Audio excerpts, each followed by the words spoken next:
Welcome to VS fame channel. VS fame channel subscriber பண்ணாதவங்க subscriber பண்ணிக்கோங்க. கூடவே இருக்கிற பெல் பட்டனை கிளிக் பண்ணிக்கோங்க. இன்றைக்கி வந்து காலிஃப்ளவர் 65 செய்கிறதுக்காக எடுத்துருக்குறேங்க ஒரு பூவு. இது வந்து ஒரு 250 கிராம் இருக்கும் எடுத்துருக்குறேன். இந்த வந்து நல்லா கடையில் விற்கிறத விட நல்லா டேஸ்ட்டாக இருக்கும் சாப்பிட்றதுக்கு, பசங்களுக்கு கொடுக்குறதுக்கு நல்லா அருமையாக இருக்கும் சாப்பிட்றதுக்கு.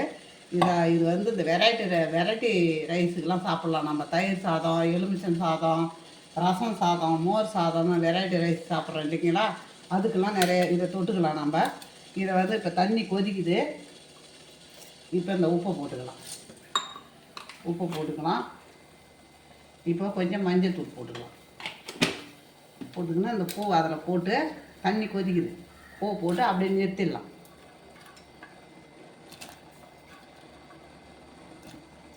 ஒரு 1/2 லிட்டர் வச்சுருக்கிறேன் தண்ணி.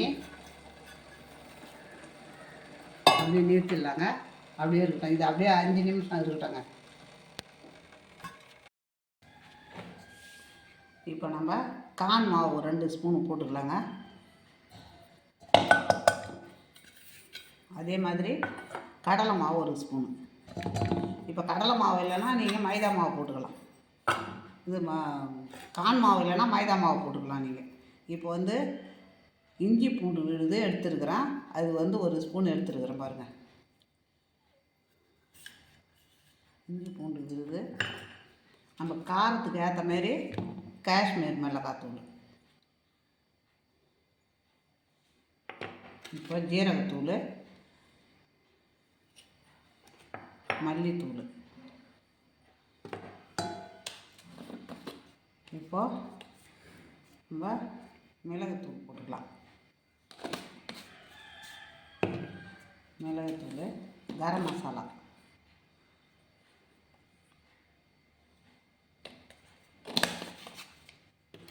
பெருங்காயத்தூள், இப்போ இது கூட மஞ்சத்தூள். ஃபுட் கலர் இருந்தால் நீங்கள் ஃபுட் கலர் போட்டுக்கோங்க. எனக்கு வந்து காஷ்மீர் சில்லி இருக்குது, அதுவே போதும்னு நினைக்கிறேன். இப்போ அதுக்கு தேவையான உப்பு, நம்ம பூவில் உப்பு போட்டிருக்கிறோம். இப்போ இந்த மசாலாவுக்கு தேவையான உப்பு தான் போடணும். இப்போ இது எல்லாத்தையும் நம்ம ஒன்றா கலந்துக்கலாம்.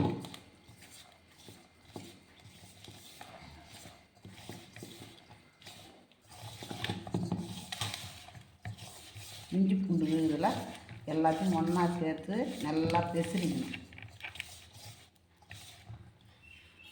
தண்ணிலாம் நிறையா ஊற்றக்கூடாதுங்க. சும்மா தெளித்து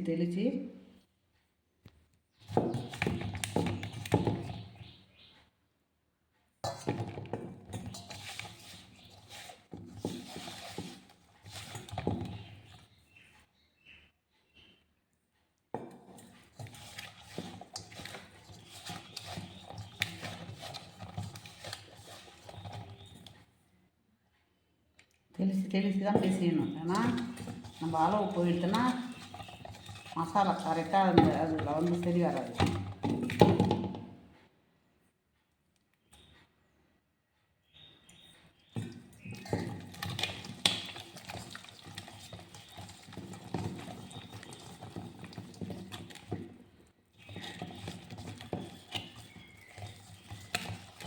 இந்த கன்சிஸ்டன்சிலாம் இருக்கணும் பாருங்கள்.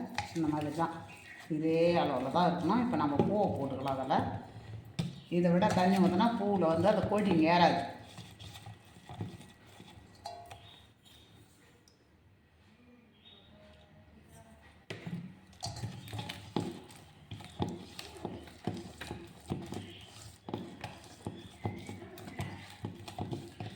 மசாலா எல்லாம் ஒன்றா போட்டாச்சு. இப்போ நம்ம பூவை போட்டுக்கலாம்.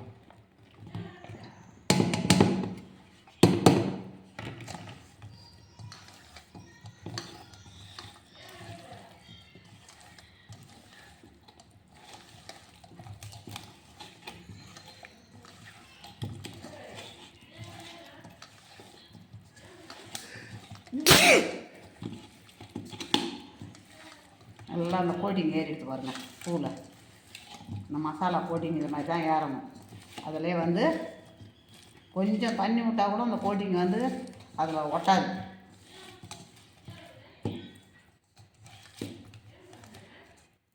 அப்படியே இருக்கட்டும், கொஞ்சம் நேரம் இருக்கட்டும்ங்க, ஒரு 2 நிமிஷம்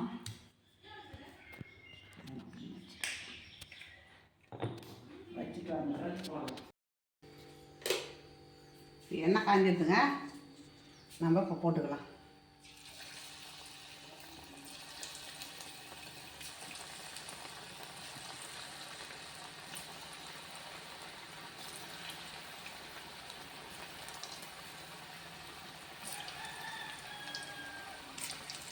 அவ்வளோதான்.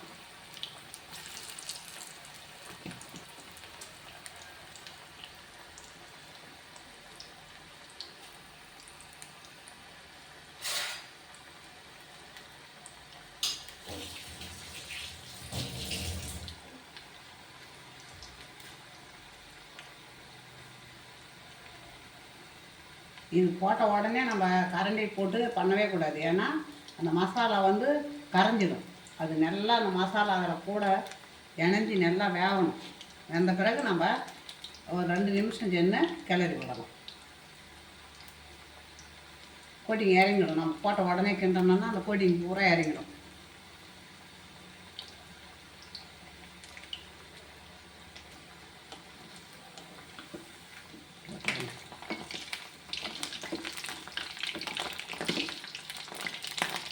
கறியை மிஞ்சிற மாதிரி இருக்குங்க. இது கறி 65 போடுறாங்கல்ல, அதை விட நல்லா அதை மிஞ்சிற மாதிரியே இருக்கும்.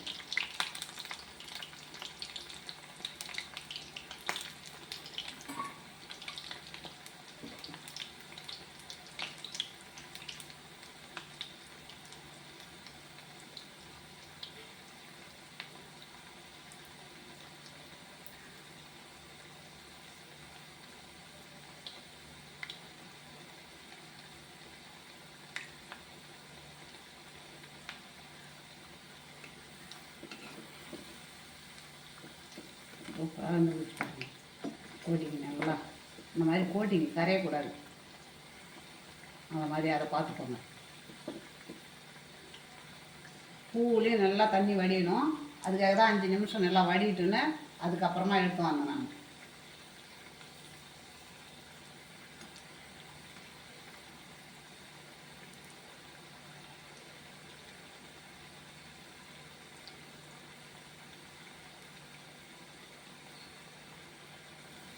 இப்போ எடுத்துடலாம்.